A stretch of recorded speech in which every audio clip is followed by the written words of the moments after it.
ಆತ್ಮೀಯ ಗೆಳೆಯನ ಬಗ್ಗೆ ಹೇಳ್ಬೇಕಂತಂದ್ರೆ ಇವನು ಒಬ್ಬ ಶ್ರಮಜೀವಿ. ಓಕೆ. ಇವತ್ತು ನೌಕರಿ ಇಲ್ಲ ಅಂತೇಳಿ ಎಷ್ಟೋ ವಿದ್ಯಾರ್ಥಿಗಳು ಆಗಲಿ ಯುವಕರಾಗಲಿ ವೇಸ್ಟ್ ಆಗಿತಿರ್ತಕ್ಕಂಥದ್ದನ್ನ ನಾನು ಬಹಳಷ್ಟು ಕಡೆ ನೋಡಿದ್ದೀನಿ. ಓದು ಒಕ್ಕಾಲು ಬುದ್ಧಿ ಮುಕ್ಕಾಲು ಅಂತಕ್ಕಂಥ ಗಾದೆ ಮಾತಿದೆ.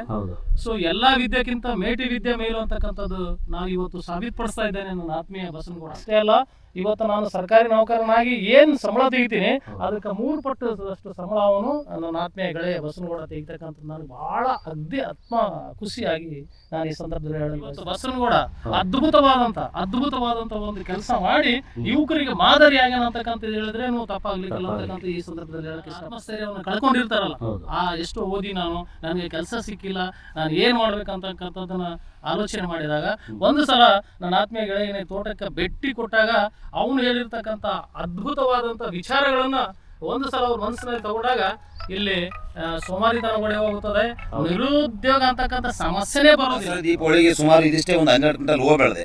ಒಂದು ಲಕ್ಷ 20,000 ಅರ್ಧ ಎಕರೆಗೆ ಚೆನ್ನಾಗಿ ಬೆಳೆಸಿ ಅಂದ್ರೆ 13-14 ಕ್ವಿಂಟಲ್ ವರೆಗೂ ಬರ್ತದೆ. ಒಂದು ರೈತರಿಗೆ ಹೇಳ್ತೀನಿ, ಎಲ್ಲಾದ್ರಲ್ಲಿ ದುಡ್ಡು ಹಾಕಿ ನೀವು ಕೈ ಸುಟ್ಕೊಳ್ಳೋದಕ್ಕಿಂತ ಈ ತರ ತೋಟಗಾರಿಕೆ ಒಂದೇ ಎಕರೆ ನೀವು ತೋಟಗಾರಿಕೆ ಮಾಡಿ ನೋಡ್ರಿ. 1 ಎಕರೆಯಲ್ಲಿ ಸುಮಾರು ಒಂದು 5 ಲಕ್ಷ 6 ಲಕ್ಷ ರೂಪಾಯಿ ನಾವು ಬೆಳಿತೀವಿ. 4G 5G ಕೊಡೋದಕ್ಕೆ ಬೇಕಾದಷ್ಟು ಕಂಪನಿ ಉಟ್ಕೊಂಡ್ ಬರ್ಬೋದು, ಆದ್ರೆ ಭೂಮಿ ಮೇಲಿರೋ ಪ್ರತಿಯೊಬ್ರು ಹೊಟ್ಟೆ ತುಂಬಸಕ್ಕೆ ನಮ್ಮ ರೈತನ ಕೈಯಲ್ಲಿ ಮಾತ್ರ ಸಾಧ್ಯ. ಈ ವಿಡಿಯೋ ನನ್ನ ಪ್ರತಿಯೊಬ್ಬ ರೈತ ಬಾಂಧವರಿಗೆ ಸಮರ್ಪಣೆ.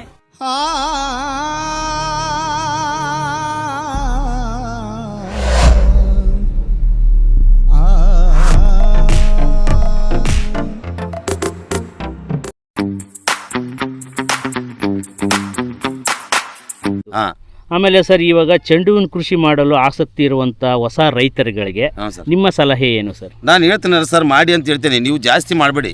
ಸ್ಟಾರ್ಟಿಂಗ್ ಒಂದು 10 ಗುಂಟೆ ಮಾಡಿ ನೋಡಿ ನೀವು. 10 ಗುಂಟೆ ಮಾಡಿ ನೀವು. ಅದ್ರಲ್ಲಿ ಏನ್ ಕಾಣ್ತೀರಿ ಲಾಭ ನಷ್ಟಗಳನ್ನ ಒಂದು ವರ್ಷದಲ್ಲಿ ಕಾಣ್ತೀರಿ ನೀವು. ಆಮೇಲೆ ಜಾಸ್ತಿ ಮಾಡ್ರಿ. ಒಂದೇ ಸರಿ 5 ಬೆಳೆನ ಸುಟ್ಕೊಳ್ಳೋದು ಬೇಡ. ನಾವು ಒಂದು ಬಳಿಗೆ ಶಾಕ್ ಆಯ್ತಾ 4 ಬೆಳೆದ್ರೆ ಸೇಫ್ಟ್ ಆಗಿರ್ತದೆ. ನಾನು ಹೇಳೋದು ನಿಮಗೆ ಒಂದು 10 ಗುಂಟೆ ಮಾಡ್ಕೊಡ್ರಿ. ಆದ್ರೆ ಲಾಭ ನಷ್ಟಗಳನ್ನ ನೀವು ನಿಮ್ಮ ಮಟ್ಟಿಗೆ ನಿಮ್ಮ ಪಾಡಿ ನೀವು ನೋಡ್ಕೊಂತೀರ. ಅದನ್ನ ಎಕ್ಸ್ಪೀರಿಯನ್ಸ್ ಆಗುತ್ತೆ ನಿಮಗೆ. ಆಮೇಲೆ ಜಾಸ್ತಿ ಮಾಡಕ್ಕೆ ಅವಕಾಶ ಮಾಡಿ 1 ಎಕರೆ ಮಾಡಿ 1/2 ಎಕರೆ ಮಾಡಿ ಮಾರ್ಕೆಟಿಂಗ್ ಮಾಡೋ ಸ್ಟ್ರಾಟಜಿನೂ ಎಲ್ಲ ಗೊತ್ತಾಗುತ್ತೆ. ನಮ್ಮ ಏರಿಯಾದಲ್ಲಿ ಏನ್ ಮಾಡೋದಿದೆ ನಮಗೆ. ಆಮೇಲೆ ನಾವು ಹಾಕೋದ್ರಿಂದ ಯಾರ್ಯಾರಿಗೆ ಲಾಭ ನಷ್ಟಗಳಿದೆ, ಏನ್ ಬೇರೆ ನಮ್ಮ ಹಳ್ಳಿಗಳ ಜನಗಳೆಲ್ಲ ಬೇರೆ ಬಸ್ ಫೇರ್ ಇಟ್ಕೊಂಡು ಬೇರೆ ಕಡೆಗೆ ಹೋಗಿ ಊತರೋದಕ್ಕಿಂತ ನಮ್ಮಲ್ಲೇ ಸಿಗ್ತದೆ. ನಮ್ಮಲ್ಲಿ ಎಲ್ಲ ಸಿಗುತ್ತೆ. 10 ರೂಪಾಯಿ ಕಡಿಮೆ ಕೊಟ್ಟರು ತಗೊಳ್ತೀವಿ ನಾವು. ಅದೇ ದಲ್ಲಾಳಿಗಳು ತಗೊಳ್ಳೋದಲ್ಲ. ಹೌದು. ಈ ಕೃಷಿ ಜೊತೆಗೆ ಬಿಸ್ನೆಸ್ ಮಾಡಬೇಕು ಅಂದ್ರೆ ಯಾವ ವಿಷಯ ಗಮನದಲ್ಲಿ ಇಟ್ಕೋಬೇಕು ಸರ್ ರೈತರು? ನೋಡಿ ಸರ್, ಏನೇ ಬಿಸ್ನೆಸ್ ಮಾಡಿ ಕ್ವಾಲಿಟಿ ಕ್ವಾಂಟಿಟಿಯಲ್ಲಿ ಯಾವತ್ತೂ ನಾವು ಮೋಸ ಮಾಡಬಾರ್ದು ಜನರಿಗೆ, ಗ್ರಾಹಕರಿಗೆ. ಫಸ್ಟ್ ಹೌದಾ, ನಾವು ಕ್ವಾಲಿಟಿ ಕ್ವಾಂಟಿಟಿ ಮೇಂಟೆನೆನ್ಸ್ ಮಾಡಿದ್ವು ಅಂದ್ರೆ ನಾವು ಹುಡ್ಕೊಂಡು ನಮ್ಮ ಎಳ್ಳಿ ಕ್ಯೂರಿಂಗ್ ಆಗಿಲ್ಲ ಇವತ್ತು ಇನ್ನು 4 ದಿವಸ ತಡಿ ಅಂದ್ರೆ ತಡೆದು ದುಡ್ಡು ಕೊಟ್ಟು ನಿಂತ್ಕೊಂತಾರೆ ಅವ್ರು ತಾವೇ. ಏನಕ್ಕೆ ನಾವು ಏನು ಲಾಸ್ ಆಗೋದಲ್ಲ, ಒಂದು ಎಳೆ ಡ್ಯಾಮೇಜ್ ಆಗೋದಲ್ಲ, ಗೌಡ್ರಲ್ಲಿ ಚೆನ್ನಾಗಿರ್ತವೆ ಎಳೆ ಅಂತ ಹೇಳ್ಬಿಟ್ಟು ಮಾಡ್ತಾರೆ. ಕ್ವಾಲಿಟಿ ಕ್ವಾಂಟಿಟಿಲಿ ಯಾವತ್ತೂ ನಾವು ಮೋಸ ಮಾಡಬಾರ್ದು ಜನರಿಗೆ. ಅದರಿಂದನೇ ನಾವು ಬೆಳೆಯೋದು. ಆಮೇಲೆ ಯಾವ್ಯಾವ ನಮ್ಮ ಕೆಲಸ ಮಾಡ್ತಕ್ಕಂಥ ಕೂಲಿಕಾರರಿಗೆ ಸಹಿತ ಸರಿಯಾದ ರೀತಿಯಲ್ಲಿ ಅವರಿಗೆ ಪೇಮೆಂಟ್ ಮಾಡಿದ್ವಿ ಅಂದ್ರೆ ಅವರು ಖುಷಿಯಾಗಿರ್ತಾರೆ. ಅವರು ಬದುಕುವುದರ ಜೊತೆಗೆ ನನ್ನನ್ನು ಬದುಕಿಸ್ತಾರೆ. ಆಮೇಲೆ ಈ ಗ್ರಾಹಕರು ಚೆನ್ನಾಗಿರ್ತಾರೆ. ಒಳ್ಳೆ ಕ್ವಾಲಿಟಿ ಕ್ವಾಂಟಿಟಿ ಇದೆಯಪ್ಪ ಅಂತ ಅವರು ಬರ್ತಾರೆ. ಎಲ್ಲರಿಗೂ ಒಂದು ಒಳ್ಳೇದಲ್ಲ ಸರ್ ಇದು? ಹೌದು, ತುಂಬಾ ಒಳ್ಳೇದು. ತುಂಬಾ ಖುಷಿ ಆಗುತ್ತೆ ಸರ್. ನಿಮ್ಮ ಮುಂದಿನ ಭವಿಷ್ಯದ ಪ್ಲಾನ್ಗಳು ಏನೇನಿದೆ ಸರ್? ಸರ್, ಈ ಪ್ಲಾನ್ ಅನ್ನಕ್ಕೆ ಏನು ಸರ್, ನಾವು ಒಬ್ಬರೇ ಪ್ಲಾನ್ ಬೇಕಾದಷ್ಟಿದೆ, ನಿಭಾಯಿಸೋ ಶಕ್ತಿ ಸಾಮರ್ಥ್ಯ ಇದೆ. ಇದನ್ನೇನಾದ್ರೂ ತುಂಬಾ ದೊಡ್ಡ ಪ್ರಮಾಣದಲ್ಲಿ ಮಾಡೋಂಥದ್ದು ಏನಾದ್ರು ಪ್ಲಾನ್ ಇದೆ? ದೊಡ್ಡ ಪ್ರಮಾಣದಲ್ಲಿ ಮಾಡೋದಿದೆ ಸರ್. ಫ್ಯಾಕ್ಟರಿ ಹಾಕಿದ್ರ ಫ್ಯಾಕ್ಟರಿನ ಕೂಡ ದೊಡ್ಡ ಪ್ರಮಾಣದಲ್ಲಿ ಮಾಡೋದು ಇದೆ ಸರ್. ಪ್ಲಾನ್ ಇದೆ ರೋಡ್ ಸೈಡ್ ಎಲ್ಲ. ಯಾಕಂದ್ರೆ ನಿಮ್ದು ಏರಿಯಾ ಬಂದ್ಬಿಟ್ಟು ಮೇನ್ ರೋಡ್ಗೆ ಪಕ್ಕದಲ್ಲೇ ಇರೋದ್ರಿಂದ, ಯಾಕಂದ್ರೆ ಇದು ಬೆಳಗಾವಿ ಟು ರಾಯಚೂರು ಹೈದರಾಬಾದ್ ಹೈವೇ ಬೇರೆ ಆಗ್ತದೆ, 4 ಹೈವೇ ಇವಾಗ ಪ್ರಾಸೆಸ್ ಅಲ್ಲಿ ಇದೆ ಇವಾಗ. ಸೊ ರೋಡ್ ಪಕ್ಕದಲ್ಲಿ ಇರೋದ್ರಿಂದ ಏನಾದ್ರು ದೊಡ್ಡದಾಗಿ ಪ್ಲಾನ್ ಮಾಡೋದು? ದೊಡ್ಡದಾಗಿ ಏನು ಸರ್, ಒಂದು 2 ಎಕರೆ ಲ್ಯಾಂಡ್ ಅನ್ನೇ ಮಾಡಿಬಿಟ್ಟು 1/2 ಎಕರೆ ಫ್ಯಾಕ್ಟರಿ ಯೂಸ್ ಮಾಡಿ 1.5 ಎಕರೆ ಸ್ವಲ್ಪ ಗ್ರೀನ್ ಹೌಸ್ ಮಾಡ್ಬೇಕು ಅನ್ನೋದೇ ಭಾಳ ಇದೆ. ತೋಟಗಾರಿಕೆಯಲ್ಲಿ ಭಾಳ ಆಸಕ್ತಿ ಇದೆ ನನಗೆ. ಹಿಂಗಾಗಿ ತೋಟಗಾರಿಕೆನೇ ಮುಂದುವರ್ಸ್ಕೊಂಡು ಹೋಗ್ಬೇಕು. ಇದು ಮಾಡ್ತಾ ಏನು ಎಳ್ಳೆ ಫ್ಯಾಕ್ಟ್ರಿದು ಲಾಸ್ ಇಲ್ಲ ಸರ್. ಮೊನ್ನೆ ನೋಡಿ 2 ಟ್ಯಾಂಕರ್ ತಗೊಂಡು 2.5 ಲಕ್ಷ ಕೊಡೋ ಟ್ಯಾಂಕರ್ ತಗೊಂಡು ನೀರಿನ ಟ್ಯಾಂಕರ್ ಪಂಪ್ ಸೆಟ್ ಖರೀದಿ ಮಾಡ್ಕೊಂಡೆ, ಟ್ರ್ಯಾಕ್ಟರ್ ಟ್ರಾಲಿ ಮಾಡ್ಕೊಂಡಿವಿ. ಏನಿರಲಿಲ್ಲ ಬಂಡವಾಳ ಸರ್. 4 ಲಕ್ಷ ರೂಪಾಯಿದಲ್ಲೇ ನಾನು ಇದನ್ನ ವ್ಯವಹಾರ ಸ್ಟಾರ್ಟ್ ಮಾಡಿದೆ. ಇದನ್ನ 4 ಲಕ್ಷ ರೂಪಾಯಿದಲ್ಲಿ ಸುಮಾರು ಒಂದು 4 ಲಕ್ಷ ರೂಪಾಯಿ ಮಷಿನ್ಗಳು ಬೇಕು, ಒಂದು 2 ಲಕ್ಷ ಪ್ಲಾಟ್ಫಾರ್ಮ್ ಬೇಕು, ಲೇಬರ್ ಶೆಡ್ಡಿಗೆ ಒಂದು 3-4 ಲಕ್ಷ ಬೇಕು. ಆಮೇಲೆ KEBದು ನಾನು ಸರ್ ಸರ್ವಿಸ್ ಕನೆಕ್ಷನ್ ಮಾಡಿಸ್ಕೊಂಡೆ. ಸ್ವಂತ ಟ್ರಾನ್ಸ್ಫಾರ್ಮರ್ ಬೇರೆ ಎಲ್ಲ ಸರ್, ಎಲ್ಲ ಸರ್ವಿಸ್ ಕನೆಕ್ಷನ್ ಎಲ್ಲ ಗೌರ್ಮೆಂಟ್ ಇಂದೆ. ನಾನು ಅದನ್ನೇ ಹೇಳ್ತೀನಿ, ವ್ಯವಹಾರ ಮಾಡಬೇಕಾದ್ರೆ ಬ್ಯಾಂಕ್ಗಳಲ್ಲಿ ವ್ಯವಹಾರ ಮಾಡ್ಕೊಳ್ಳಿ ಕಡಿಮೆ ಬಡ್ಡಿ ದರದಲ್ಲಿ. ಅದು ಸರಿಯಾದ ರೀತಿಯಲ್ಲಿ ಕಟ್ಟಿದ್ವು ಅಂದ್ರೆ ನಾವು ಹೋಗೋದೇ ಬೇಕಿಲ್ಲ. ಮ್ಯಾನೇಜರ್ ಕಾಲ್ ಮಾಡ್ತಾನೆ, ಏನಪ್ಪ ನಿನ್ನ ಇನ್ಸ್ಟಾಲ್ಮೆಂಟ್ ಮುಗಿತು ಮತ್ತೆ ತಗೊಳ್ತೇ ಏನಂತಾನೆ. ಅದನ್ನ ಬಳಕೆ ಮಾಡ್ಕೊರಿ. ಆಮೇಲೆ ಇವತ್ತು ಸಬ್ಸಿಡಿ ಬರುತ್ತೆ ಸರ್ಕಾರದಿಂದ, ಸರಿಯಾಗಿ ಉಪಯೋಗ ಮಾಡ್ಕೊಡ್ರಿ. ಸ್ಟಾರ್ಟಿಂಗ್ ರೂರಲ್ ಏರಿಯಾಕ್ಕೆ 35% ಸಬ್ಸಿಡಿ ಕೊಟ್ರೆ ಸೆಕೆಂಡ್ ಟೈಮ್ ಕೂಡ ಮತ್ತೆ ಸಬ್ಸಿಡಿ 15% ಕೊಡ್ತಾನೆ. ಯಾಕೆ ಅದನ್ನ ಲಾಭದ ನೀವು ಬೆನಿಫಿಟ್ ತಗೊಳ್ಳೋದಿಲ್ಲ ಅಂತ ಕೇಳ್ತೇನೆ. ಇವತ್ತು KB ಒಳಗೆ ಸರ್ವಿಸ್ ಕನೆಕ್ಷನ್ ಮಾಡಿಸ್ಕೊಂಡು ಇದಿಷ್ಟು ಮಾಡ್ಬೇಕಂದ್ರೆ 2 ಲಕ್ಷ ರೂಪಾಯಿ ಬೇಕು ನಮಗೆ. ಅದನ್ನು ಸರ್ವಿಸ್ ಕನೆಕ್ಷನ್ ಮಾಡಿಸ್ಕೊಂಡು ನಾವೆಲ್ಲ ಡಿಪಾರ್ಟ್ಮೆಂಟೇ ಮಾಡೋಯ್ತದು. ಒಂದು 25 ಸಾವಿರ ಖರ್ಚು ಮಾಡ್ಕೊಂಡಿದ್ದೀವಿ. ಎಷ್ಟಿದೆ ಸರ್ ಟ್ರಾನ್ಸ್ಫಾರ್ಮರ್? 60ರದ 25ರದ? ಇಲ್ಲ 60 25 ಸರ್. 25 ಸರ್. ಬೋರ್ವೆಲ್ ಎಷ್ಟಿದೆ ಬೇಕು ನನಗೆ? 25 ತಗೊಂಡಿದ್ದೀನಿ ನಾನು. ಬೋರ್ವೆಲ್ ಎಷ್ಟಿದೆ ಸರ್ ಇಲ್ಲಿ? ಬೋರ್ವೆಲ್ ಇಲ್ಲ ಸರ್, ಅದು 1 ಎಕರೆ ಕೆರೆ ಮಾಡಿದೀವಿ ಸರ್. ಕೆರೆ ಇದೆ. ಓಕೆ, ಆ ಕೆರೆಯಿಂದ ಇದಕ್ಕೆ ನೀರು ಲಿಫ್ಟ್ ಮಾಡ್ಕೊಂತೀವಿ ಸರ್. ಹಾಂ. ಓಕೆ, ಟೋಟಲ್ ಎಷ್ಟು ಎಕರೆ ಇದೆ ಸರ್ ಇಲ್ಲಿ? ಸರ್ ಇಲ್ಲಿ 15 ಎಕರೆ 30 ಗುಂಟೆ 16 ಎಕರೆ ಅನ್ಕೊಳ್ಳಿ ಸರ್. ಇದಿಷ್ಟು ಟೋಟಲ್. ಸರ್. ಓಕೆ, ಇದರಲ್ಲಿ ಇದಿಷ್ಟು ಭಾಗನ ನೀವು ರೋಡ್ ಸೈಡ್ ಫ್ಯಾಕ್ಟ್ರಿಗೆ ಮತ್ತು ಈ ತೋಟಕ್ಕೆ ಯೂಸ್ ಮಾಡ್ಕೊಂಡು ಇದಕ್ಕೆ ಅಂದ್ರೆ ಈ ಪ್ರಾಣಿಗಳ ಬಾಧೆ ಆಮೇಲೆ ಈ ಬೇರೆ ಬೇರೆ ಏನಿಲ್ಲ ಸರ್, ನೋ ಪ್ರಾಬ್ಲಮ್. ನಮಗೆ ಯಾವುದೂ ತೊಂದರೆ ಇಲ್ಲ. ಎಲ್ಲ ಗೇಟ್ ಮಾಡಿಬಿಟ್ಟಿವಿ ನಾವು ಅಲ್ಲಿ. ಎಲ್ಲ ಫೆನ್ಸಿಂಗ್ ಇದೆ. ಫೆನ್ಸಿಂಗ್ ಸೋಲಾರ್ ಏನು ಹಾಕ್ಸಿಲ್ಲ? ಸೋಲಾರ್ ಹಾಕ್ಸಿಲ್ಲ ಸರ್. ಲೇಬರ್ ಇಲ್ಲೇ ಇರ್ತಾರೆ ಸರ್ ನೈಟ್ ಎಲ್ಲ. ಇಲ್ಲಿ ಒಂದು ಲೈಟ್ ಹಾಕಿದ್ದೀನಿ. ಯಾವ ತೊಂದರೆ ಸರ್, ಊರಿದ್ದಂಗೆ ನನಗೆ ಇಲ್ಲಿ ಈ ಜಾಗಕ್ಕೆ ಬಂದ್ಮೇಲೆ ನನಗೇನು ಕಡಿಮೆ ಆಗಿಲ್ಲ ಸರ್. ಚೆನ್ನಾಗಿದ್ದೀನಿ. ಒಳ್ಳೇದು ಸರ್, ತುಂಬಾ ಖುಷಿ ಆಯ್ತು ಸರ್. ಆಮೇಲೆ ನಿಮ್ಗೆ ನಿಮ್ಮ ಪರ್ಮಿಷನ್ ತಗೊಂಡು ಈ ಭಾಗದ ಅಂದ್ರೆ ರಾಯಚೂರು ಜಿಲ್ಲೆಯ ಸುತ್ತಮುತ್ತಲಿನ ಗ್ರಾಮದ ಭಾಗದ ರೈತರುಗಳಿಗೆ ಆಗ್ಲಿ ಮತ್ತೆ ಗ್ರಾಹಕರುಗಳಿಗೆ ಆಗ್ಲಿ ನಿಮ್ಮ ಅನುಮತಿ ತಗೊಂಡು ನಿಮ್ಮ ನಂಬರ್ನ ನಾನು ಈ ಡಿಸ್ಪ್ಲೇನಲ್ಲಿ ಹಾಕ್ತೀನಿ ಸರ್. ಯಾರಿಗಾದರೂ ವೆಜಿಟೇಬಲ್ಸ್ ಬೇಕಾಗಿರ್ಬೋದು, ಫ್ರೆಶ್ ಸಿಗುತ್ತೆ. ಹೂಗಳು ಬೇಕಾದಾಗೂ ಫ್ರೆಶ್ ಸಿಗುತ್ತೆ. ನೀವು ಎಲ್ಲಿಗೆ ಆರ್ಡರ್ ಮಾಡಿದ್ರು ಕೊಡುವಂತ ಕೆಪಾಸಿಟಿ ಇದೆ ಅಲ್ವಾ? ಓಕೆ, ಆಮೇಲೆ ಆರ್ಡರ್ ಬಗ್ಗೆ ಬಂತು ಅಂತಂದ್ರೆ ಇವಾಗ ಯಾವ್ದು ಇವಾಗ ಅಲ್ಲಿ ಹೂ ಕಟ್ತಾ ಇದ್ದೀರಾ ಸರ್, ಅದು ಎಲ್ಲಿದೆ ಆರ್ಡರ್, ಎಲ್ಲಿಗೆ ಹೋಗ್ತಾ ಇದೆ ಸರ್? ಅದು ಗೆಜ್ಜೆಬಾವಿಗೆ ಪ್ರತಿ ವರ್ಷ ಜಾತ್ರೆಗೆ ಹೋಗ್ತದೆ ಸರ್. ಪ್ರತಿ ವರ್ಷ 3 ಕ್ವಿಂಟಲ್ ಹೋಗ್ತಾರೆ ಅವರು. ಗೆಜ್ಜೆಬಾವಿ ಎಲ್ಲಿ ಬರುತ್ತೆ ಸರ್ ಅದು? ಇಲ್ಲಿ ಮುಷ್ಟೂರು ಗೆಜ್ಜೆಬಾವಿ ಸರ್. ಜಾಟ್ಗಲ್ ಮುಷ್ಟೂರು ಗೆಜ್ಜೆಬಾವಿ ಅರಕೇರಿ ಮಠಕ್ಕೆ ಪ್ರತಿ ವರ್ಷ ಕಾಯಂ ಅವರು ನನಗೆ. ಜಾತ್ರೆ ಇವತ್ತು ತೇರಿದೆ. ಇವತ್ತಿದೆಯಾ? ನಿನ್ನೆ ಒಂದು 50 kg ಹೋಯ್ತು ಉತ್ಸಾಹಕ್ಕೋಸ್ಕರ. ಇವತ್ತು ತೇರಿಗೆಲ್ಲ ಪೋಣಿಸಿಟ್ಟಿದ್ದೀವಿ. ಅಂದ್ರೆ ನೀವೇ ಎಲ್ಲ ಹಾರ ರೆಡಿ ಮಾಡಿ ಕೊಟ್ಬಿಡ್ತೀವಿ. ಅಂದ್ರೆ ಕ್ವಿಂಟಲ್ ಲೆಕ್ಕನ ಸರ್? ಕ್ವಿಂಟಲ್ ಲೆಕ್ಕ ಸರ್. ಹೆಂಗೆ ಸರ್ ಅಲ್ಲಿ ದರ? ನೋಡಿ ಈಗ 55 ರೂಪಾಯಿ ಕ್ವಿಂಟಲ್ ಸರ್. ಆಮೇಲೆ ಅದನ್ನ ಪೋಣಿಸಕ್ಕೆ 1 ಕ್ವಿಂಟಲ್ಗೆ 600 ರೂಪಾಯಿ ದಂಗ ಚಾರ್ಜ್ ಮಾಡ್ತೀವಿ. ಅಂದ್ರೆ ನೀವೇ ಪೋಣಿಸಿ ರೆಡಿ ಮಾಡಿ ಹಾರ ರೆಡಿ ಮಾಡಿ ಕಳಿಸ್ತೀವಿ ಸರ್. ಓಕೆ, ಈ ತರ ಸೌಕರ್ಯ. ಎಷ್ಟು ಆರ್ಡರ್ ಸರ್ ಅದು ಇವಾಗ? ಈಗ ಸುಮಾರು ಈಗ 2.5 ಕ್ವಿಂಟಲ್ ಇದೆ ಸರ್. ಈಗ 2.5 ಕ್ವಿಂಟಲ್. ನಿನ್ನೆ 50 kg ಹೋಯ್ತಾರೆ. 3 ಕ್ವಿಂಟಲ್ ಆಯ್ತು ಟೋಟಲ್ ಅವ್ರದ್ದು. ಹಂಗೆ ಓಕೆ ಇದೇ ಸರ್. ಈಗ ಇದನ್ನೇ ನೀವು ದಲ್ಲಾಳಿಗಳ ಹತ್ರ ಹೋಗಿ ನಮ್ಗೆ ಸ್ವಲ್ಪ ತೇರಿಗೆ ಡೆಕೋರೇಷನ್ ಮಾಡಕ್ಕೆ ಹೂ ಹಾಕ್ಬೇಕನ್ನೋ ಅಷ್ಟೇ ಹೂಕ್ಕೆ ಒಂದು 60,000 ಚಾರ್ಜ್ ಮಾಡ್ತಾರೆ ಈಗ ಅವರು. ನಂದು ಎಷ್ಟು ಮುಗೀತು? 15,000ದಾಗ ಮುಗಿದೋಯ್ತು ಕೈತೆ. ಹೌದು, 15 ಬೇಡ 16,000 ಇಟ್ಕೊಡ್ರಿ. ಕಟ್ಟಿಕೊಟ್ಬಿಟ್ಟಿನಿ. ಟಕ ಟಕ ಮಠದ ಭಕ್ತಾದಿಗಳು ಇರ್ತಾರೆ. ಒಂದಕ್ಕೊಂದು ಜೇಂಟ್ ಮಾಡ್ತಾರೆ. ಟಕ್ ಹೆಂಗ್ ಬೇಕಂಗ್ ನಾವು ಹೂ ಹಾಕೋಬಹುದು. ಅಲಂಕಾರ ಹೆಂಗ್ ಬೇಕಂಗ್ ಅಲಂಕಾರ ಮಾಡ್ಕೋಬಹುದು. ಅದನ್ನೇ ನಾವು ಮಾರ್ಕೆಟಿಗೆ ಹೋಗಿ ದಲ್ಲಾಳಿಗಳ ಹತ್ರ ಖರೀದಿ ಮಾಡಿ ಒಂದು 60-70 ಸಾವಿರ ಅಂತಾರೆ. ಇದೇ ಹೂಕ್ಕನೆ 60-70 ಸಾವಿರ ಚಾರ್ಜ್ ಮಾಡ್ತಾರೆ. ಏನು ಒಂದು 4 ಜನ ಲೇಬರ್ ಬರೋದು ಅದರಿಂದ. ಇದು 20,000 ಮುಗಿತದಲ್ಲ ಕೆಲಸ ನಿಮಗೆ. ಹೌದು ಸರ್, ತುಂಬ ಖುಷಿ ಆಗುತ್ತೆ ಸರ್. ನಿಮ್ಮ ಸಂದರ್ಶನ ಮಾಡಿ ನನಗಂತೂ ತುಂಬ ಖುಷಿ ಆಯಿತು. ಇವಾಗ ಈ ವಿಡಿಯೋ ನೋಡೋಂಥ ಅವ್ರಿಗೆ ಆಗಿರ್ಬೋದು, ಮತ್ತು ಈ ನಮ್ಮ ರಾಯಚೂರು ಜಿಲ್ಲೆಯ ಗ್ರಾಹಕರುಗಳಿಗೆ, ರೈತರುಗಳಿಗೆ ನಿಮ್ಮ ಒಂದು ಅಡ್ರೆಸ್ಸು ಮತ್ತು ನಿಮ್ಮ ಫೋನ್ ನಂಬರ್ನ ನಿಮ್ಮ ಅನುಮತಿ ಮೇರೆಗೆ ನೀವೇ ಹೇಳಿ ಸರ್. ನಿಮ್ಮ ಹೆಸರು, ನಿಮ್ಮ ಊರ ಹೆಸರು, ಎಲ್ಲಿ ಬರುತ್ತೆ ಲ್ಯಾಂಡ್ ಮಾರ್ಕು ಅಂತೇಳಿ ಎಲ್ಲ ಡೀಟೇಲ್ಸ್ನ ಹೇಳಿ ಸರ್. ಸರ್, ನಮ್ಮ ಊರು ಬಂದ್ಬಿಟ್ಟು ರಾಯಚೂರು ಜಿಲ್ಲೆಯ ಸಿರ್ವಾರ ತಾಲೂಕಿನ ಹತ್ತನೂರು ಗ್ರಾಮ. ಸಿರ್ವಾರದಿಂದ ಹತ್ತನೂರಿಗೆ 9 kilometre. Lingasuru main road, Lingasuru Raichur main road. ನನ್ನ ಹೆಸರು ಬಂದ್ಬಿಟ್ಟು ಹೊಸೂರು ಬಸನಗೌಡ ಅಂತೇಳಿ.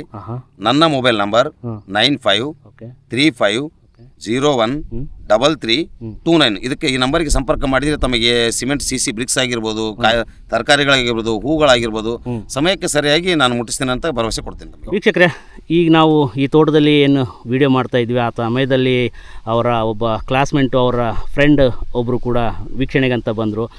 ಈಗ ಇವರ ತೋಟದ ಮಾಲೀಕನ ಬಗ್ಗೆ ಅವರ ಫ್ರೆಂಡ್ ಇವರು ತಮ್ಮ ಮನದಾಳದ ಮಾತುಗಳನ್ನು ಹೇಳ್ತಾರಂತೆ. ಅವ್ರ ಹತ್ರನೂ ಕೇಳೋಣಂತ. ಸರ್ ನಮಸ್ಕಾರ.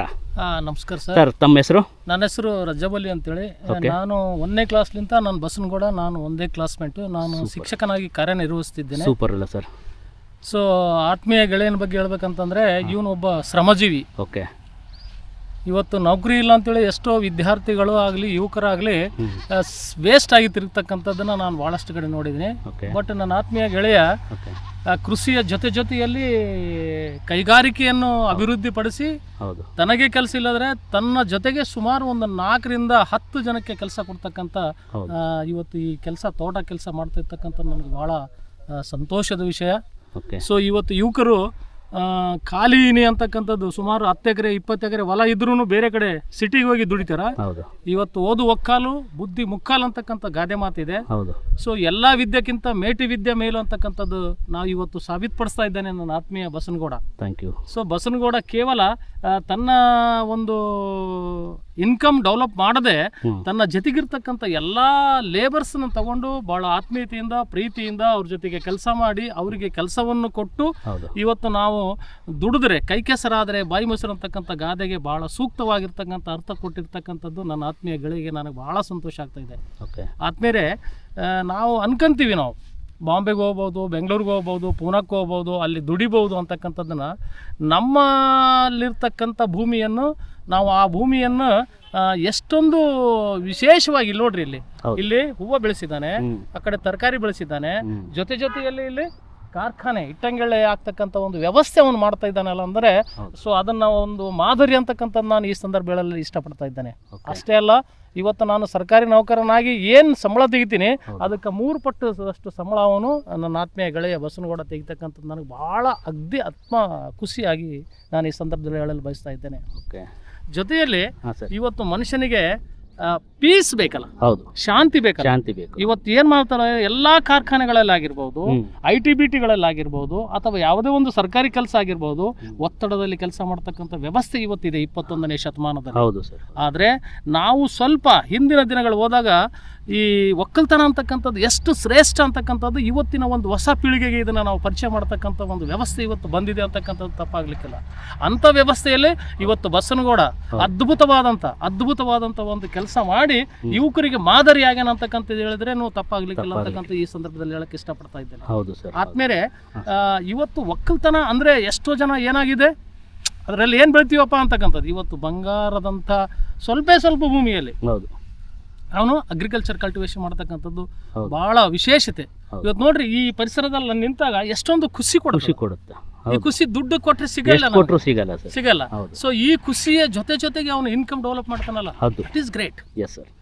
ಸೊ ಹಾಗಾಗಿ ಗೌಡಗ ನಾನು ಒಂದು ಹೇಳಕ್ ಇಷ್ಟಪಡ್ತೀನಿ, ಅವನ ಆರೋಗ್ಯದಲ್ಲಿ ದೇವರು ಐಶ್ವರ್ಯ ಆರೋಗ್ಯ ಚೆನ್ನಾಗಿ ಕೊಡ್ಲಿ. ಇನ್ನೂ ಇವನು ಒಕ್ಕಲ್ತನದಲ್ಲಿ ಉತ್ತಮವಾದಂಥ ಒಂದು ಅಭಿವೃದ್ಧಿಯನ್ನು ಪಡಿಸ್ಲಿ, ಈ 4 ಜನರಿಗೆ ಮಾದರಿ ಆಗಲಿ, ಇನ್ನೂ 4 ಜನರಿಗೆ ಅವನು ಕೆಲಸ ಕೊಡಲಿ. ಯಾರು ಆತ್ಮಸ್ಥೈರ್ಯವನ್ನು ಕಳ್ಕೊಂಡಿರ್ತಾರಲ್ಲ, ಎಷ್ಟೋ ಓದಿ ನನಗೆ ಕೆಲಸ ಸಿಕ್ಕಿಲ್ಲ, ನಾನು ಏನು ಮಾಡ್ಬೇಕಂತಕ್ಕಂಥದ್ದನ್ನು ಆಲೋಚನೆ ಮಾಡಿದಾಗ ಒಂದು ಸಲ ನನ್ನ ಆತ್ಮೀಯ ಗೆಳೆಯನೇ ತೋಟಕ್ಕೆ ಭೇಟಿ ಕೊಟ್ಟಾಗ ಅವನು ಹೇಳಿರ್ತಕ್ಕಂಥ ಅದ್ಭುತವಾದಂಥ ವಿಚಾರಗಳನ್ನು ಒಂದು ಸಲ ಅವ್ರ ಮನಸ್ಸಿನಲ್ಲಿ ತಗೊಂಡಾಗ ಇಲ್ಲಿ ಸೋಮಾರಿತನ ಓಡೆ ಹೋಗುತ್ತದೆ, ನಿರುದ್ಯೋಗ ಅಂತಕ್ಕಂಥ ಸಮಸ್ಯೆನೇ ಬರೋದಿಲ್ಲ. ಹೌದು. ಸೊ ಹಾಗಾಗಿ ಇಂಥ 21ನೇ ಶತಮಾನದಲ್ಲಿ ಈ ಕಂಪ್ಯೂಟರ್ ಯುಗದಲ್ಲಿ ಬೇಕಾದಷ್ಟು ವೈಜ್ಞಾನಿಕ ವಿಚಾರಗಳನ್ನು ಇಟ್ಟುಕೊಂಡು ಚೆಂಡು ಹೂವು ಆಗಿರ್ಬೋದು, ಬದನೆಕಾಯಿ ಆಗಿರ್ಬೋದು, ಮತ್ತೆ ಮೆಣಸಿನಕಾಯಿ ಆಗಿರ್ಬೋದು, ಸೊ ಈ ಟಮಾಟೆ ಆಗಿರ್ಬೋದು, ಅಷ್ಟೇ ಅಲ್ಲ ಇದಲ್ಲದೆ ಮತ್ತೆ ಅವನು ಪ್ಯಾಡಿ ಸಹಿತ ಬೆಳೆಸ್ತಕ್ಕಂಥ ವಿಚಾರಗಳು ಅವನಲ್ಲಿ ಅದೇ.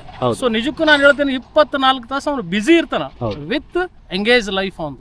ಸೊ ಹಾಗಾಗಿ ಇವನ ಒಂದು ಮಾದರಿ ಅಂದ್ರೆ ನನ್ನ ಆತ್ಮೀಯ ಗೆಳೆಯನ ಮಾದರಿ ನನಗೂ ಅನಿಸ್ತದ, ನಾನು ರಿಟೈರ್ಡ್ ಆದ್ಮೇಲೆ ಈ ರೀತಿ ಮಾಡ್ಬೋದಾ, ಇದು ಸಾಧ್ಯನಾ ಅಂತಕ್ಕಂಥದ್ದು ನನ್ನ ಒಂದು ಕಲ್ಪನೆ ನನ್ನಲ್ಲಿ ಇದೆ. ಸೊ ಆದರೆ ಇವತ್ತು ಇಂಥ ಅದ್ಭುತವಾದಂಥ ಸ್ವಲ್ಪೇ ಜಾಗದಲ್ಲಿ ಸುಮಾರು ಜನರಿಗೆ ಕೆಲಸ ಕೊಡ್ತಕ್ಕಂಥ ವ್ಯಕ್ತಿತ್ವ ಏನು ಎತ್ತಿನಲ್ಲಿದೆ, ನಿಜವಾಗಿ ನಾವು ಇವತ್ತು ಅದನ್ನ ಅಪ್ರಿಷಿಯೇಟ್ ಮಾಡ್ತಕ್ಕಂಥ ಸಂದರ್ಭ ಅಂತಕ್ಕಂಥದ್ದನ್ನು ಈ ಸಮಯದಲ್ಲಿ ಹೇಳಕ್ಕೆ ನಾನು ಇಷ್ಟಪಡ್ತೀನಿ ಸರ್. ಓಕೆ, ತುಂಬ ಖುಷಿ ಆಯಿತು ಸರ್. ಯಾಕಂದರೆ ನಾನು ಇಷ್ಟೊತ್ತು ಇಂಟರ್ವ್ಯೂ ಮಾಡಿದ ಮೇಲೂ ಕೂಡ ನನಗನ್ಸಿದ್ದೇನಂತಂದರೆ ಇವರ ಒಂದು ಮಾತುಗಳು, ಅದ್ಭುತವಾದಂಥ ಮಾತುಗಳನ್ನ ಕೇಳಿ ನನಗೂ ಕೂಡ, ನಾನು ಒಬ್ಬ ರೈತನಾಗಿ ಕೂಡ ನನಗೆ ಒಂದು ಪಾಠನೇ ಅಂತ ಹೇಳ್ಬೋದು. ಯಾಕಂದರೆ ಇರೋಂಥ ಚಿಕ್ಕ ಜಾಗದಲ್ಲಿ ಅವರು ಅಷ್ಟೊಂದು ಬೆಳವಣಿಗೆ ಮಾಡಿ ತೋರಿಸಿದ್ದಾರೆ ಕೂಡ. ಸೊ ನಿಮಗೂ ಕೂಡ ಥ್ಯಾಂಕ್ ಯು ಸರ್. ಯಾಕಂದರೆ ಒಬ್ಬ ಒಳ್ಳೆಯ ಸ್ನೇಹಿತನ ಪಡ್ಕೊಂಡಿದ್ದೀರಿ, ಅವ್ರ ಬಗ್ಗೆ ಇಷ್ಟೊತ್ತು ತುಂಬ ಹೊಗಳಿದ್ರಿ ಕೂಡ. ಅವ್ರಿಗೂ ಆಲ್ ದ ಬೆಸ್ಟ್ ಆ್ಯಂಡ್ ನಿಮಗೂ ಕೂಡ ಆಲ್ ದ ಬೆಸ್ಟ್ ಸರ್. ಎಲ್ಲ ಒಳ್ಳೇದಾಗಲಿ ಸರ್. ಬಹಳ ರೇರು ಇವತ್ತು ಇಂಥ ಪರಿಸರದಲ್ಲಿ ನಾವು ನಿಂತು ಮಾತಾಡ್ತಕ್ಕಂಥ. ನಾನೇನು ಆಕಸ್ಮಿಕವಾಗಿ ನನ್ನ ಆತ್ಮೀಯ ಸ್ಯಾಟರ್ಡೆ ನಾನು ಗೆಳೆಯನ್ ಮಾತಾಡ್ಬೇಕಂತ ಅನ್ಕೊಂಡೆ, ಬಂದೆ. ಇವತ್ತು ನನಗೆ ಬಹಳ ಅದ್ಭುತವಾದಂತ ಒಂದು ಸಂತೋಷ ನನಗೆ ಸಿಕ್ಕಿದೆ. ಸೊ ಗೌಡ ಏನಿದಾನಲ್ಲ, ಗೌಡ ಅಲ್ಲ, ನಮ್ಮ ಜೊತೆಗೆ ಸಾಮಾನ್ಯರ ಜೊತೆಗೆ ಸಾಮಾನ್ಯನಾಗಿ ಬೆಳೆಸಿ ಅವರ ಖುಷಿ ಇನ್ನೂ ಹೆಚ್ಚಾಗಲಿ, ಅವರ ಎಕನಾಮಿಕ್ಸ್ ಇನ್ನೂ ಡೆವಲಪ್ ಆಗಲಿ, ಈತ ಇನ್ನೊಬ್ಬರಿಗೆ ಮಾದರಿ ಆಗಲಿ ಅಂತಕ್ಕಂಥದ್ದನ್ನು ನಾನು ಈ ಸಂದರ್ಭದಲ್ಲಿ ಹೇಳಕ್ಕೆ ಇಷ್ಟಪಡ್ತಾ ಇದ್ದೀನಿ. Yes, all the best sir. ಇಬ್ಬರಿಗೂ all the best sir. Thank you sir. Thank you. ನೋಡಿದ್ರಲ್ಲ ವೀಕ್ಷಕರೇ, ಅವರ ಸ್ನೇಹಿತರು ಕೂಡ ಬಂದ್ಬಿಟ್ಟು ಅವ್ರನ್ನ ತುಂಬ ಹೊಗಳಿದ್ರು. ಅವರ ಮಾಡೋಂಥ ಕೆಲಸದಲ್ಲಿ ಆಗಿರ್ಬೋದು, ಅವರು ಇನ್ನೊಬ್ಬರನ್ನ ಒಂದು 10 ಜನಕ್ಕೆ ಕೆಲಸ ಕೊಡೋದ್ರ ಮುಖಾಂತರ ಕೂಡ ಅವರು ಒಂದು ದೊಡ್ಡ ಕಾರ್ಯನ ನಿರ್ವಹಿಸಿದ್ದಾರೆ. ಅವ್ರ ಬಗ್ಗೆ, ಅವ್ರು ಮಾಡೋಂಥ ಕೃಷಿ ಬಗ್ಗೆ ತುಂಬ ಹೊಗಳಿದ್ರು. ಅವರ ಫ್ರೆಂಡು ಅವರೊಬ್ಬ ಸರ್ಕಾರಿ ನೌಕರಸ್ಥರಾದರೂ ಕೂಡ ಅವರು ಮುಂದಿನ ದಿನಮಾನಗಳಲ್ಲಿ ನಾನು ಮಾಡ್ಬೇಕನ್ನೋ ಒಂದು ಛಲ ಕೂಡ ಅವರಲ್ಲಿದೆ ರಿಟೈರ್ಮೆಂಟ್ ಜೀವನದಲ್ಲಿ. ಸೊ ಇಂಥವರ ಇನ್ಸ್ಪಿರೇಷನ್ ನಿಮ್ಮೆಲ್ಲರಿಗೂ ಕೂಡ ಈ ಒಂದು ಮೆಸೇಜ್ ಇರಲಿ ಅಂತ ನಾನು ಕೂಡ ಒಂದು ಸಣ್ಣ ಪ್ರಯತ್ನ ಮಾಡಿದ್ದೀನಿ. ಈ ವಿಡಿಯೋ ನಿಮಗೇನಾದರೂ ಇಷ್ಟ ಆದರೆ ದಯವಿಟ್ಟು ಇನ್ನೊಬ್ಬರಿಗೆ ಶೇರ್ ಮಾಡೋದ್ರ ಮುಖಾಂತರ ಎಲ್ಲ ರೈತರುಗಳಿಗೆ ಒಂದು ಮೆಸೇಜ್ ಮುಟ್ಲಿ ಅಂತ ನಾನು ಈ ಮುಖಾಂತರ ತಿಳಿಸ್ತಾ ಇದ್ದೀನಿ. ಸೊ ತುಂಬ ಖುಷಿ ಆಯಿತು ಗೌಡ್ರೆ ನಿಮ್ಮ ಒಂದು ನೀವು ಬಂದದಕ್ಕೆ ನನಗೆ ತುಂಬಾ ಧನ್ಯವಾದಗಳು ಸರ್. ನೀವು ಬಂದಿಷ್ಟೆಲ್ಲ ರೈತರನ್ನ ಪ್ರಚಾರಗೊಳಿಸ್ತೀರಲ್ಲ, ನಿಮಗೂ ತುಂಬಾ ತುಂಬಾ ಧನ್ಯವಾದಗಳನ್ನ ಹೇಳಕ್ಕೆ ಇಷ್ಟಪಡ್ತೀನಿ. ಆ್ಯಕ್ಚುಲ್ ಆಗಿ ನಾನು ಇಲ್ಲಿವರೆಗೆ ನಾನು ನನ್ನ ತೋಟದಲ್ಲಿ ಏನೇನು ನನ್ನ ಹೊಲದಲ್ಲಿ ಏನೇನು ಮಾಡ್ತಿದ್ದೆ ಅದ್ರ ಬಗ್ಗೆ ನಾನು ವಿಡಿಯೋ ಮಾಡಿಬಿಡ್ತಿದ್ದೆ. ನಂದೊಂದು ಚಿಕ್ಕ ಚಾನಲ್ ಇದೆ ಸರ್, ಅದರಲ್ಲಿ ಇನ್ನೂ 12,000 ಸಬ್ಸ್ಕ್ರೈಬರ್ ಆಗಿದ್ದಾರೆ. ಸೊ ಇನ್ನು ಮೇಲೆ ಕಂಟಿನ್ಯೂ ಆಗಿ ಅಲ್ಲೆಲ್ಲಿ ನಮ್ಮ ಭಾಗದ ರೈತರುಗಳನ್ನ ಗುರುತಿಸ್ಬೇಕಂತೇಳಿ ನಾನು ಫುಲ್ ಟೈಮ್ ಯೂಟ್ಯೂಬರ್ ಆಗಿ ನಿಂತಿದ್ದೀನಿ. ಸೊ ನಿಮ್ಮೆಲ್ಲರ ಆಶೀರ್ವಾದ ಹೀಗೆ ಇರಲಿ ಸರ್. ಭಗವಂತನ ಆಶೀರ್ವಾದದಿಂದ ಭಗವಂತ ತಮಗೆ ಆರೋಗ್ಯ ಕೊಟ್ಟು ಚೆನ್ನಾಗಿರಿ, ರೈತರನ್ನ ಒಳ್ಳೆ ಲಾಭದಾಯಕವಾಗಿ ಎಲ್ಲ ರೈತರುಗಳು ಏನೇನು ಬೆಳೆದಾರೆ ಅದನ್ನ ಪ್ರಚಾರ ಮಾಡಿ. ದಯವಿಟ್ಟು ನಿಮ್ಮಂಥವ್ರು ಬೇಕು ಈ ಸಮಾಜಕ್ಕೆ. ಧನ್ಯವಾದಗಳು sir. Thank you very much ಕೊಡ್ರೆ. ನಿಮಗೂ ಕೂಡ ಒಳ್ಳೇದಾಗಲಿ, ಮುಂದಿನ ದಿನಮಾನಗಳಲ್ಲಿ ಎಲ್ಲ ಒಳ್ಳೆ ದಿನಗಳು ಬರಲಿ, ನೀವು ಅನ್ಕೊಂಡದ್ದೆಲ್ಲ ನೆರವೇರಲಿ ಅಂತ ನಾನು ಕೂಡ ನಮ್ಮೆಲ್ಲ ವೀಕ್ಷಕರ ಪರವಾಗಿ ನಿಮಗೂ ಕೂಡ ಆಲ್ ದ ಬೆಸ್ಟ್ ಹೇಳ್ತಾ ಇದ್ದೀನಿ sir. Thank you very much sir. Thank you. ವೀಕ್ಷಕರೇ, ನೋಡಿದ್ರಲ್ಲ ಇಷ್ಟೊತ್ತು ಇವರು ತುಂಬ ಖುಷಿಯಿಂದ ಅವರ ಒಂದು ಮನದಾಳದ ಮಾತುಗಳನ್ನು ಹಂಚ್ಕೊಂಡ್ರು ನಮ್ಮ ಹತ್ರ. ಸೊ ತುಂಬ ಖುಷಿ ಆಯಿತು. ಅವ್ರ ತೋಟ ನೋಡೋದಕ್ಕೆ ಕೂಡ ತುಂಬ ಸುಂದರವಾಗಿ ಮೇಂಟೈನ್ ಕೂಡ ಮಾಡಿದ್ದಾರೆ. ಸೊ ಇವರ ಒಂದು ಸಂದರ್ಶನ ನಿಮಗೇನಾದರೂ ಇಷ್ಟ ಆದರೆ ದಯವಿಟ್ಟು ಇವ್ರು ಕೊಟ್ಟಿರೋ ಮಾಹಿತಿ ಕೂಡ ತುಂಬ ಯೂಸ್ಫುಲ್ ಇದೆ ಅಂತ ನನಗನ್ನಿಸ್ತು. ಸೊ ನಿಮಗೇನಾದರೂ ಇಷ್ಟ ಆದರೆ ಇನ್ನೊಬ್ಬರಿಗೆ ಶೇರ್ ಮಾಡೋದ್ರ ಮುಖಾಂತರ ಮತ್ತು ಈ ಚಾನಲ್ನ ಸಬ್ಸ್ಕ್ರೈಬ್ ಮಾಡಿಕೊಂಡು ಇನ್ನೊಬ್ಬರಿಗೆ ಶೇರ್ ಮಾಡಿ ಬೆಳೆಸ್ರಿ ಅಂತ ಕೇಳ್ತಾ ಇದ್ದೀನಿ. ಮುಂದಿನ ವೀಡಿಯೋದಲ್ಲಿ ಮತ್ತೆ ಸಿಗ್ತೀನಿ ಅಂತ ನಿಮಗೆ ಪ್ರಾಮಿಸ್ ಮಾಡ್ತಾ thank you very much. Thank you.